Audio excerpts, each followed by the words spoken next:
आप देख रहे हैं पल पल न्यूज और मैं हूं आपके साथ नदीम अकरम। उत्तर प्रदेश के सीएम योगी आदित्यनाथ नफरतबाजों से निपटने के लिए पूरी तरीके से तैयार हैं, जैसा कि तस्वीरें मेन स्ट्रीम मीडिया द्वारा दिखाई जा रही हैं, जहां ये बताने की कोशिश की जा रही है कि अजान और हनुमान चालीसा दोनों ही उत्तर प्रदेश में लाउड स्पीकर पर नहीं होंगे।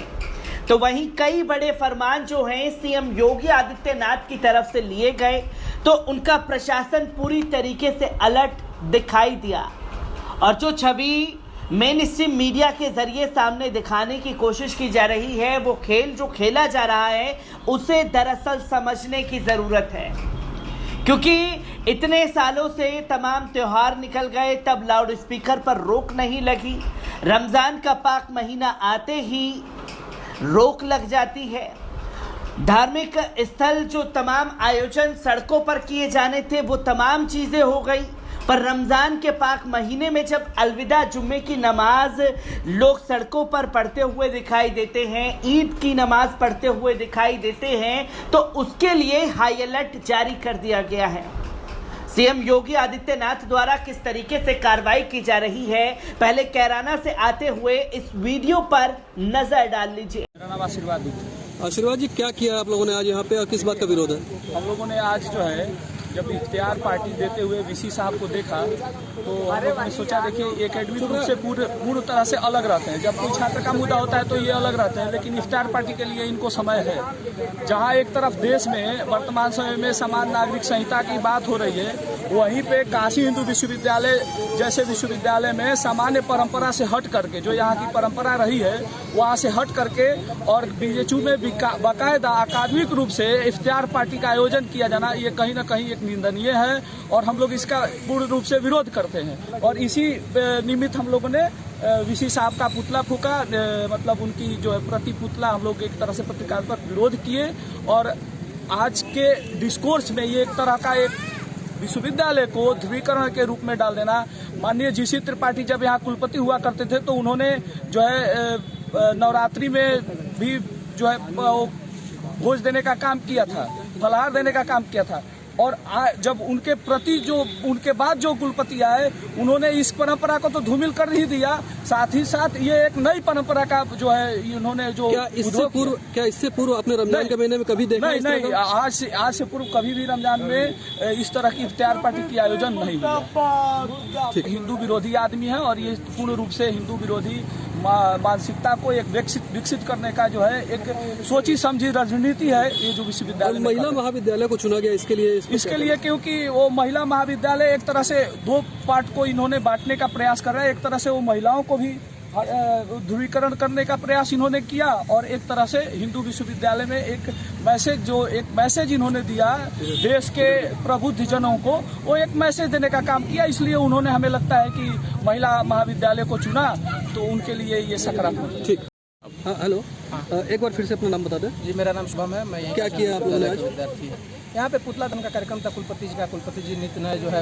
अपना जो परंपरा स्थापित करने का प्रयास कर रहे हैं विश्वविद्यालय में। पिछले 5 वर्षों से मैं यहीं को कभी कार्य के आयोजन नहीं किया गया। आज विश्वविद्यालय द्वारा बाकायदा जो है पीआरओ द्वारा जो है प्रेस रिलीज जारी की गई, प्रेस आमंत्रण जारी किया गया, पत्रकारों को बुलाकर इफ्तार पार्टी का आयोजन विश्वविद्यालय में पहली बार मेरी जानकारी के अनुसार हुआ है। और इसे परंपरा बताते हुए किया गया कि हर साल ऐसा होता है, जबकि विश्वविद्यालय में ऐसा कभी नहीं होता। ये बहुत कुत्सित प्रयास है विश्वविद्यालय प्रशासन का कि इसको जो है एक गलत रंग देकर मजहबी रंग देने का प्रयास किया जा रहा है। बहुत गंदा प्रयास है विश्वविद्यालय प्रशासन द्वारा। यह तुष्टिकरण की कार्रवाई है, सही मायनों में कहा जाए तो। कठोर शब्दों में हम विद्यार्थी इसकी कड़ी निंदा करते हैं। ऐसा नहीं होना चाहिए विश्वविद्यालय में। ठीक, जैसी चीज़ों के लिए कोई स्थान नहीं होना चाहिए विश्वविद्यालयों में। तो दोस्तों, आपने देखा कि कैराना में मस्जिद के जो इमाम हैं और तमाम साथी हैं, उनको चेतावनी देते हुए, उन्हें समझाते हुए पुलिस प्रशासन खुद ही वहां पहुंच जाता है और ये समझाने की कोशिश करता है कि नमाज का भी आप लोगों को ख्याल रखना है, सड़कों पर नमाज नहीं होनी चाहिए, लाउड स्पीकर की जो आवाज़ है वो एक रहेगी, जो 3-3 लगा रखे हैं वो नहीं लगेंगे, वरना सख्त कार्रवाई की जाएगी। ये तमाम दलीलें इस वीडियो में आपने देखी। पर दूसरी तरफ मेन स्ट्रीम मीडिया में ये भी बताने की कोशिश की जा रही है, देखिए मंदिरों से भी लाउड स्पीकर उतारा जा रहा है। पहले इस वीडियो पर भी नजर डाल लीजिए। हमारा मानना है शिक्षा के केंद्रों को राजनीति का अड्डा नहीं बनाया जाना चाहिए और काशी हिंदू विश्वविद्यालय महामना के आदर्शों के अनुरूप चलना चाहिए। महामना के क्या आदर्श थे? मैं पूछूं कि सर सैयद अहमद खां के द्वारा स्थापित अलीगढ़ मुस्लिम विश्वविद्यालय में रामनवमी, कृष्ण जन्माष्टमी के जुलूस निकल सकते हैं क्या? शोभा यात्राएं हो सकती हैं क्या? अगर नहीं हो सकती तो काशी हिंदू विश्वविद्यालय के अंतर्गत इस तरीके के कार्यों में, और दूसरे जिस भी धर्म को मानने वाले छात्र हैं, टीचर हैं, वो व्यक्तिगत अथवा अपने छात्रावासों में कोई कार्यक्रम ऐसा करते हैं तो उस पर आपत्ति नहीं हो सकती। लेकिन जब विश्वविद्यालय की हायर अथॉरिटी इसमें शिरकत करती है, सहभागिता करती है, तो ये नोटिसेबल प्रश्न होता है। यहाँ पे नोटिस ली जानी चाहिए कि जब हम जिस दौर में लव जिहाद जैसे मुद्दों से जूझ रहे हों, उस समय हम ऐसे लिबरल लोगों की पार्टियां करके क्या मैसेज देना चाहते हैं। तो दोस्तों, आपने देखा कि किस तरह से तमाम चीजें होती हुई दिखाई दी। जहां मंदिरों पर कार्रवाई हो रही है, ये बताने की कोशिश की जा रही है तमाम भगवा ब्रिगेड द्वारा, जो ये बता रहा है कि देखिए मस्जिद और मंदिर सीएम योगी आदित्यनाथ जी के लिए दोनों चीजें बराबर हैं। पर अब अलविदा जुम्मे की नमाज सड़कों पर नहीं होगी, ईद की नमाज सड़कों पर नहीं होगी। इसका अल्टीमेटम जो है सीएम योगी आदित्यनाथ द्वारा दे दिया गया है। और सवाल ये खड़ा हो जाता है कि आखिरकार जो तमाम धार्मिक जुलूस निकाले गए रमजान के पाक महीने में, तब जाकर के उन चीजों पर रोक क्यों नहीं लगाई गई? ये सबसे बड़ा सवाल खड़ा हो जाता है। और किस तरीके से कार्रवाई उत्तर प्रदेश में की जा रही है, क्या अल्टीमेटम दिया गया है, एक बार इस पर नजर डालते हैं। आपको बता दें कि ईद की नमाज सिर्फ ईदगाह और मस्जिदों में होगी। ईद के पास सड़क पर नमाज अदा नहीं करने दी जाएगी। ये हिदायत देते हुए एसडीएम ने शांतिपूर्वक ईदगाह त्योहार मनाने की अपील की है। वहीं ईदगाह का दौरा कर साफ सफाई और अन्य पहलुओं पर जायजा लिया। उधर ईद पर कड़ी शांति व्यवस्था बनाए रखने के लिए जिले को 6 जोन, 22 सेक्टर और 146 सब सेक्टर में बांटा गया है। अलविदा जुम्मे को भी पुलिस की सख्त निगरानी रहेगी। बुधवार को सदर एसडीएम मोहित कुमार और सीओ सिटी कुलदीप गुप्ता ईदगाह पर पहुंचे। शहर इमाम और ईदगाह कमेटी के पदाधिकारियों के संग पुलिस प्रशासन के अफसरों ने ईदगाह का दौरा किया। बातचीत करने के बाद नमाजियों के वाहनों की पार्किंग के लिए पार्किंग स्थल का चयन किया गया। पार्किंग से लेकर ईदगाह तक पुलिस ड्यूटी लगाने के निर्देश दिए गए हैं। एसडीएम ने हिदायत दी है कि सड़क पर नमाज अदा नहीं की जाएगी। सड़क को आवागमन के लिए खाली छोड़कर ईदगाह और आसपास की खाली जमीनों में नमाज अदा की जाएगी। शांतिपूर्वक ईद मनाने के दिशा निर्देश दिए गए हैं। इसके अतिरिक्त साफ सफाई, पेयजल आदि की व्यवस्था बनाए रखने की अधिशासी अधिकारी को निर्देश दिए गए हैं। ईओ ने कहा है कि ईद पर ईदगाह ही नहीं बल्कि शहर में भी समुचित सफाई हो जाए, शहर वासियों को पानी की किल्लत भी नहीं होने पाए, शहर कोतवाल राधे श्याम भी मौजूद रहे। ईद का त्योहार शांतिपूर्वक तरीके से संपन्न करने के लिए जिले को 6 जोन में बांटा गया है। 22 सेक्टर और 146 सब इंस्पेक्टर भी विभाजित किए गए हैं। पुलिस के साथ साथ पीएससी को भी तैनात किया गया है। इसके अलावा अलविदा जुम्मे पर भी पुलिस की चाक चौबंद व्यवस्था होगी। शहर कोतवाली क्षेत्र में 140 मस्जिदों से लाउड स्पीकर उतरवाए गए हैं। सिर्फ एक ही लाउड स्पीकर लगा रहने दिया गया है। वहीं क्षेत्र के 12 मंदिरों से भी एक अतिरिक्त लगे लाउड स्पीकर को उतरवाया गया है। अलविदा जुम्मे और ईद पर सुरक्षा चाक चौबंद रहेगी।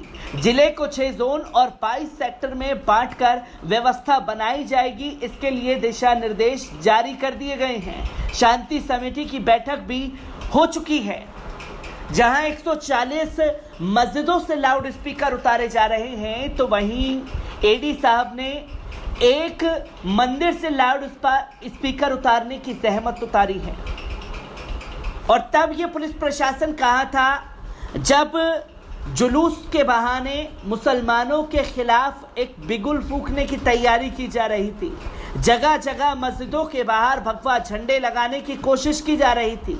और तो और सीतापुर की उन तस्वीरों के बारे में क्या कहेंगे और क्यों तब रोक नहीं लगाई गई जो लगातार नफरत भरी तस्वीरें रामनवमी जुलूस के दौरान सामने आई। अलविदा जुम्मे की नमाज और ईद की नमाज को लेकर के हाई अलर्ट कर दिया गया है। आपको बता दें कि उत्तर प्रदेश के कई धार्मिक स्थलों में लाउड स्पीकर या तो उतार लिए गए हैं या उनकी आवाज धीमी की गई है। बता दें ये कार्रवाई मुख्यमंत्री सीएम योगी आदित्यनाथ के निर्देश के बाद हुई। जानकारी के अनुसार अब तक 125 धार्मिक स्थलों से लाउड स्पीकर हटवाए गए हैं। ADG law and order Prashant Kumar ने खबर दी है कि लाउड स्पीकर हटवाने के साथ 17,000 धार्मिक स्थलों पर स्पीकर की आवाज कम की गई है। यूपी के अपर मुख्य सचिव अवनीश अवस्थी ने सभी थाना प्रभारियों से धार्मिक स्थलों पर लगे अवैध लाउड स्पीकर हटाने के संबंध में रिपोर्ट मांगी है। 30 अप्रैल तक रिपोर्ट जमा करने को कहा गया है। निर्धारित समय पर रिपोर्ट नहीं देने पर कार्रवाई की जाएगी। पूर्व में योगी ने कहा था कि धार्मिक स्थलों में सामान्य मानक के अनुसार ही लाउड स्पीकर बजे और उनकी आवाज सिर्फ धार्मिक परिसर के अंदर ही रहे। आपको बता दें एडीजी लॉ एंड ऑर्डर ने बताया कि अलविदा की नमाज और इसके पहले जो अन्य धर्मों के भी त्योहार हुए हैं उनमें लाउड स्पीकर की आवाज कम करने के लिए लगभग 37,344 धर्मगुरुओं से बात की गई है। ईद की तैयारियों के संबंध में प्रशांत कुमार ने कहा कि अलविदा की नमाज रमजान महीने का आखिरी जुम्मा लगभग 31,000 जगहों पर होनी है। ईद पर लगभग 75,000 ईदगाह और 20,000 मस्जिदों में नमाज पढ़ी जाएगी। इन सभी जगहों पर बात कर लाउड स्पीकर की आवाज को या तो परिसर तक ही सीमित रखा जाएगा या लाउड स्पीकर उतरवाए जाएंगे। एडीजी के अनुसार संवेदनशील जिलों में 45 कंपनी पीएससी, 7 कंपनी सीआरपीएफ और स्थानीय पुलिस फोर्स को पूरी तरह से अलर्ट कर दिया गया है। जहां अलविदा जुम्मे और ईद की नमाज करीब आते ही प्रशासन मुस्तैदी दिखा रहा है। ये बार बार सवाल खड़े होते हैं कि रामनवमी के दौरान जो सड़कों पर जुलूस निकाले गए उसके बारे में क्यों पहले रोक नहीं लगाई गई। मैं ऐसी ही खबरों से आपको रूबरू कराता रहूंगा। दीजिए इजाजत, शुक्रिया।